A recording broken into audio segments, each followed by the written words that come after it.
On this episode of The Average Tabletop Gamers, we're going to be looking at Bears vs. Babies, the casual party game from Elan Lee.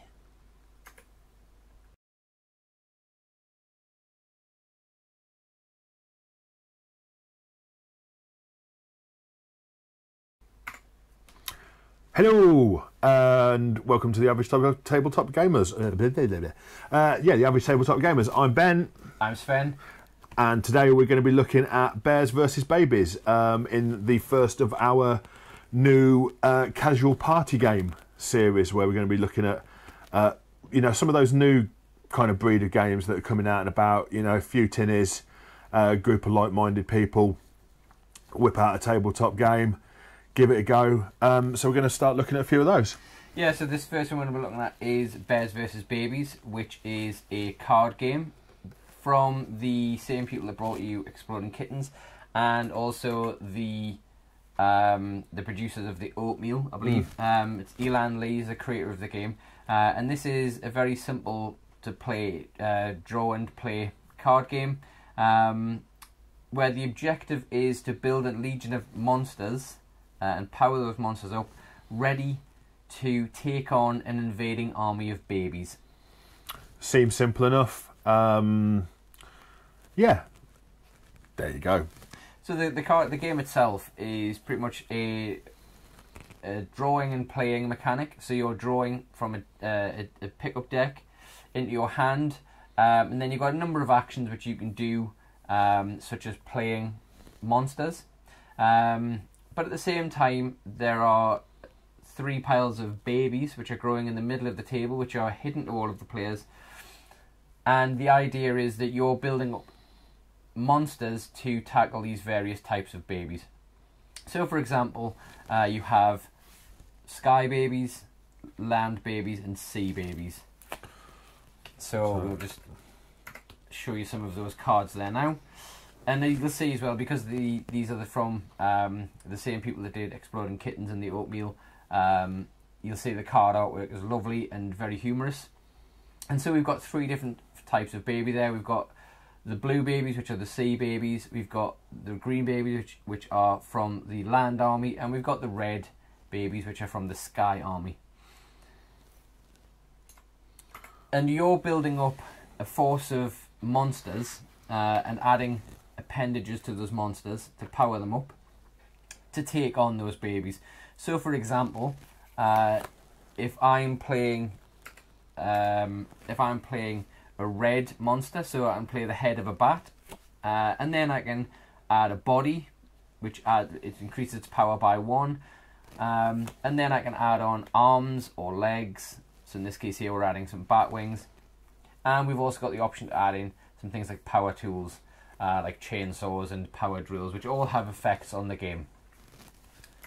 And what you can do is you're building up your army of babies, and then when you're ready, you can provoke the army of babies. So you choose an army. So, for example, in that case there, we powered up our bat carrying a knife cat to the point where it's got a certain power rating. We provoke the air babies, the sky babies, and we would then fight whatever's in the pile.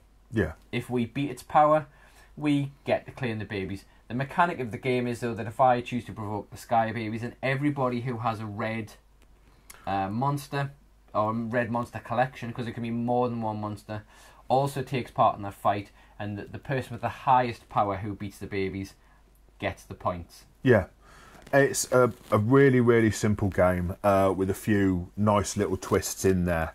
The Bears vs. Babies name comes from the main monster card. Various types of bears. There you go. You can see it a little bit better. Now, bears. The advantage that bears have: firstly, highest power rating, and secondly, this rainbow means that they can fight any type of army that attacks. So you can provoke any of the land, sea, or air babies. Things like that. A little bit of player-on-player action. There's a few cards in there to swap heads amongst monsters. Things like dismemberment cards, so you can take off appendages and reduce the power of another player's monster.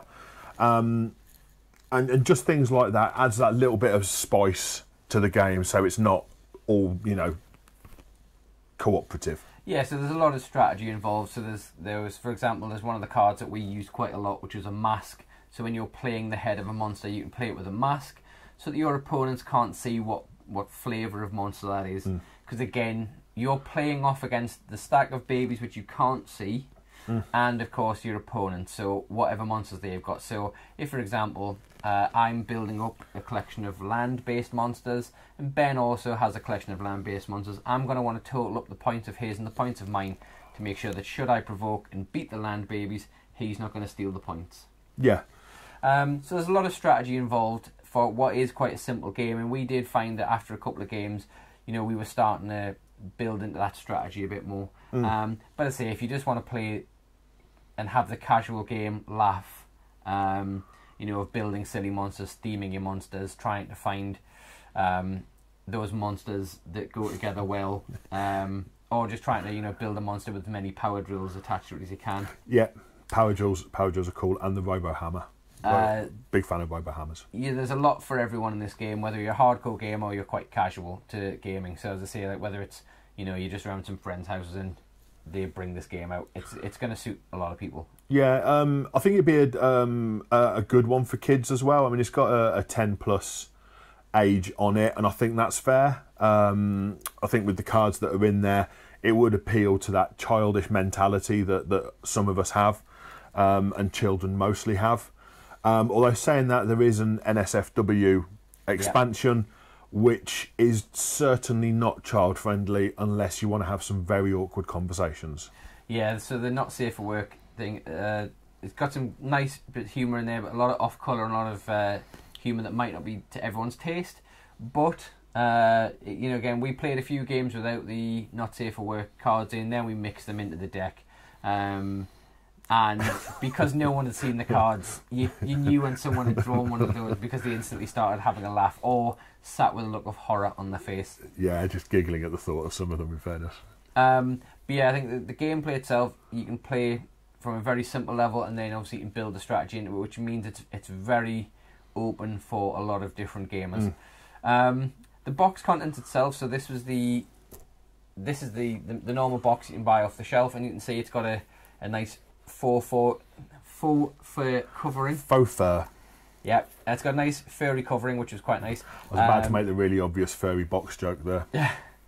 You do get 107 cards in the regular box, and I think the expansions generally run about 30 or 40 cards. It's 30 cards. 30 cards in the expansion. In the expansion, yep. I'm not sure if it's part of the original box, the box you buy for the shelf, but the Kickstarter one, we did get the play mat. So if you yes, play mat. And the play mat's really good because the play mat, again, gives you somewhere to organise the cards.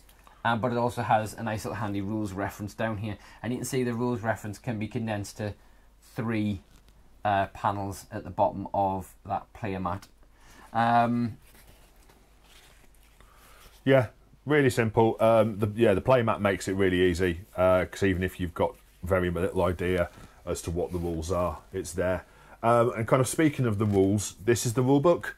It's not the biggest rule book in the world. And in fairness, most of the pages are predominantly pictures as opposed to lots of words.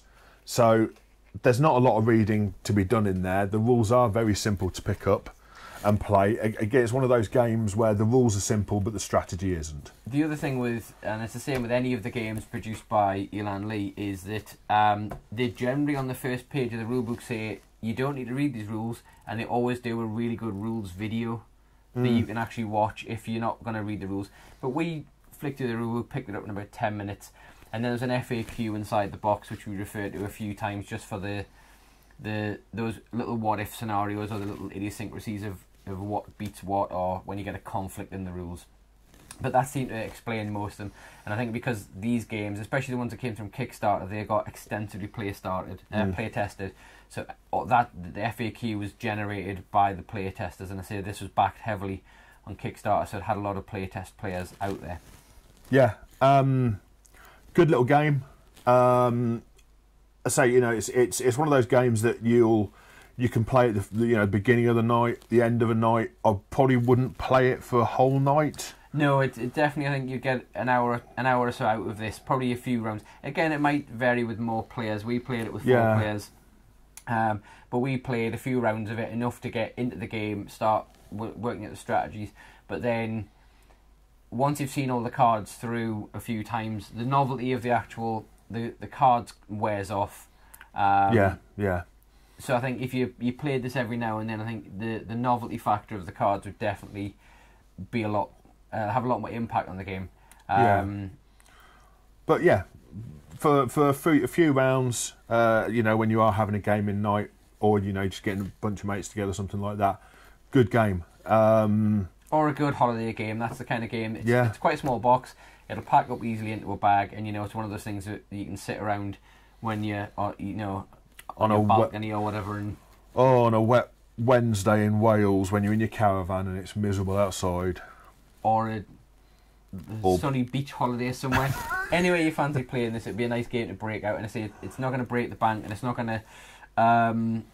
to be a game where you're slaving over the rules more than you're actually playing it. It is designed just to get straight in and play it, which I quite like about these games. Overall, for me, I really enjoyed the game.